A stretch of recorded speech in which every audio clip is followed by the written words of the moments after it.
it is not a happy situation in France because the French people are now afraid because of attacks on them from this boy from Chechnya, from this boy from Tunisia, and maybe more are in the offing. So this began with Charlie Hebdo 5 years back about a cartoon. So ultimately the question is about theocracy on one side, fanaticism, fundamentalism, extremism. Fanaticism, fundamentalism, and extremism on one side of theocratic teachings, and the other side is about people who are with blinkers, who are not opening their eyes to this theocratic threat, the theocratic dangers. So India seems to be taking the side of Macron, that there should be secularism and democracy and the freedom to practice any faith. So this is the stand of India. But then there are some fringe elements in India also is protesting against the stands of India. They are condemning the French stance against the fundamentalism, extremism, and the fanaticism that is taking root in France. So these are dangerous days, but the point is about appreciation. Things has to be done through civil organization. The Indian civilization has mastered this art of accepting various cultures into itself. So Indian civilization is so civil that's inclusive and pluralistic. Pluralistic means that it is not afraid of any diversity. It has no fear of any variety of cultures. When other civilizations invaded India, the Indian civilization accommodated all the sentiments. Indian civilization afforded and accorded for them the structures to pray in, to worship. It was so welcoming to be inside the Indian civilization. But the other civilization that has come from outside as invaders, as refugees, as immigrants to India, they are phobic about this yoga. They are phobic about breathing techniques that Indians are adept at doing, and they are phobic about Indian meditations. Because the moment you do meditations and then you do breathing techniques and you yoga, you become appreciative and the glory of creation, appreciative of earth, appreciative and grateful to the people who feed us, who has given us home when people are as refugees in another country. Instead of being appreciative and instead of being grateful, they want to kill and they want to impose their theocracy. So this Indians had no phobia of the invaders, and we welcomed all the invaders, all the refugees to India, all the immigrants, because Indian civilization is not phobic about anything. Whereas these invaders from this Afghanistan and from Uzbekistan into India, they are phobic about everything. So when you're phobic about things, then you are not, you want to standardize everything. You are not able to accommodate the diversity and variety. So perhaps this leads to fanaticism of theocracy, fundamentalism, and other kind of extremism. And then, this mastery over weaponizing this idea of people who has come as refugees, they weaponize their victimhood. They say, oh, look at us, we got nothing, we are deprived, and we have come as refugee, so we deserve more. We cannot earn respect, but we deserve more. So who is going to decide whether you are worthy? And if somebody else has decided that you are not worthy of more rights, and then they weaponize that sentiment of being victim. So this is the way theocracy works. So the other communities should not be wearing blinkers. See, the penetration of this invaders' ideology is through perhaps teaching and learning method. So the local, regional citizens should also know to learn and to teach their own method of worship, their own method of appreciating the earth, appreciating the moon, appreciating the river, appreciating the trees, and appreciating the various powers that bestow on us our food, clothing, water, shelter, happiness, entertainment, learning, intelligence. So we can be appreciative of all this. And this is exactly where these invaders and these immigrants and these refugees, they hit there. They say, we do not want you to be appreciative of everything in the world. We do not want you to be grateful to all the shade of the tree, the protection from the other species to humanity, the kind of goodness and fortune that is given to us by the Creator, by the divinity itself. We don't want you to be, that's what they claim. We don't want you to be, we want to standardize everything. We do not want you to be appreciative. Your method of glorification of sun and the moon and the mountains is erroneous. So this is a reverse sentiment. It is like nobody is phobic about the immigrant ideology. Nobody is phobic about the refugee theocracy because it is just a temporary thing. And it is, and the fanatisms and the extremism and the fundamentalism encourages hatred towards the variety, anger towards the diversity, and rage and fury against the multiple methods of living. So how can you standardize everything? So that book, that single focus, that single book alone cannot be complete, cannot be sacrosanct, cannot be important as sacred. Whereas multiple referrals, multiple books can give you a sense of corroborating through contrasting methods to infer, to understand whether it is total and full, whether your behavior is total and full, and the interest of other species, other people on earth. We are all sharing the same earth. All of us can be the same thirsty person.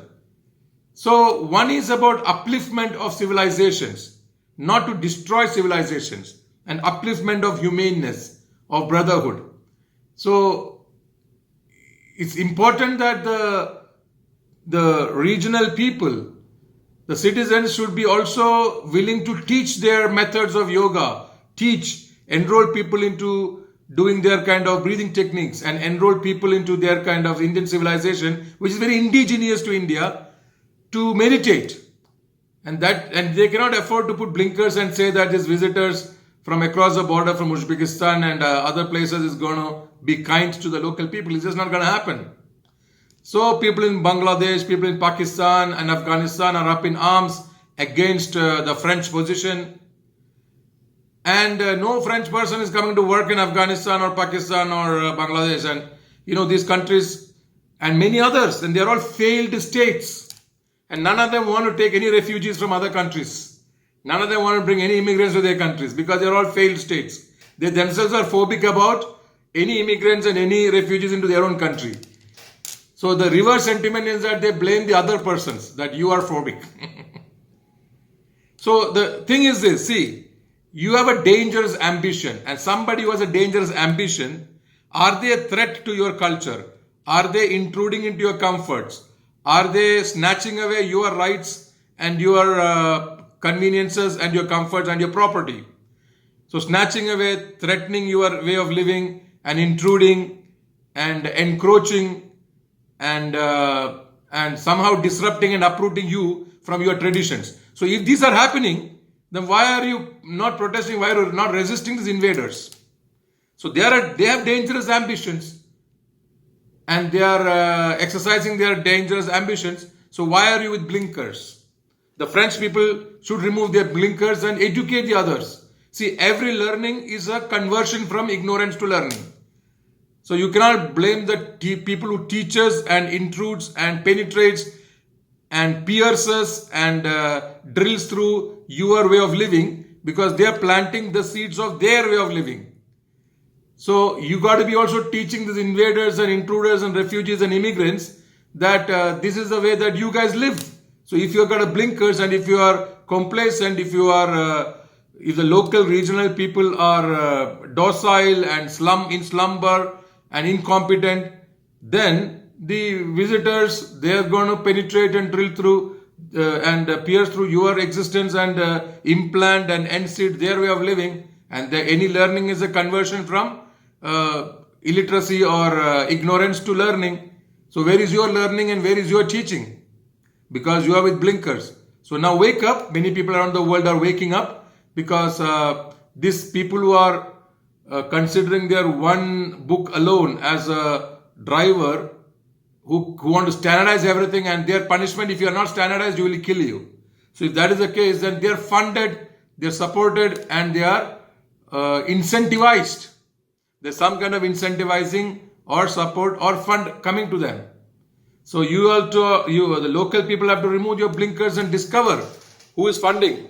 Somebody wants to break your stability and steadiness of your country. So your country can have secular values, your country can have freedom of speech, and your country can have democracy and a good civilization as in India. But the invaders don't think so. They want you to be destabilized and be unsteady, so that they can establish their caliphate and their system of living. The danger here is that the dangerous ambition is there in every individual also who is subscribing to their theocratic ways. So internally also they are in conflict. Now they want to accuse somebody because of their internal pain. Internally there is factionism, there is sectarianism, segmentation, fractions. And so now they want someone to blame, they want an enemy. So they hold the holy book and they say, hey, listen, you are my enemy. These local people of France are somebody to accuse. So they accuse, complain, blame, and allege that the local French people are the enemies of these immigrants. And that's not the case, because they are in pain. These immigrants, because of their theology, they are in pain. Because their theology does not have appreciation. They have no method of glorification. See, simply talking about appreciation and glorification is not an experience of appreciation. Like in Indian civilization, we do worship fire, we do worship air. We think air is very sanctified, it is serene, it is sacred, the air is sacred. We have worship to Pavana Putra, that is the son of air, son of wind. So everything is sanctified, and we find the creation, every thing as every symbol, every representation of creation, every agency of creation, we think is sacrosanct. And then we appreciate it, we experience the glorification of whatever we see as sacred, sacrosanct, serene, tranquil, harmonious, and worship worthy. We think water is worship worthy, we think fire is worship worthy, we think earth, Bhumi Devi, earth is worship worthy. We say the space, Akash Tattva, is worship worthy. So this is the diversity and variety in the civilization of India. And this is the foundation of our theocracy. And therefore, we are not, Indian civilization is not phobic. The incentivization and the determination of Indian civilization and the motivation for us to glorify the earth, to elevate everything, to exalt everything as worship worthy, is one of the biggest completion of theocracy of India. And it is beautiful. So we have to subscribe this method of Indian civilization to be able to appreciate and glorify the way we are coexisting, being inclusive, being magnanimous, and making other things which we think is inert, making that into worthy of our worship, worthy of our respect. So we give respect, we glorify, so we are not phobic about anybody, and we learn to appreciate. So here the operational word is appreciation of various diversities, cultures, tradition, methods of eating, tastes of food, methods of learning. And also our seers have created or structured many methods of how to be a sage, how to be a saint, how to be in coexistence in neighborhood, right from your local neighborhood to boundaries of the countries. We also know how to share our property, our ways with everybody. So my point is, the people who are attempting to standardize everything as per this one single book and one single author, they themselves are killing each other inside their own sectarianism, factionism, fractionism, and segmentarianism. So therefore it is that pain they do not know how to handle, because they are not subscribing to meditations, and breathing techniques as in India. So that pain they want to blame somebody else, and that is the victimhood of the people who died under the hands of some fringe lunatics who killed them in the name of their own theology. So learn to be appreciative and understand the indigenous Indian civilization.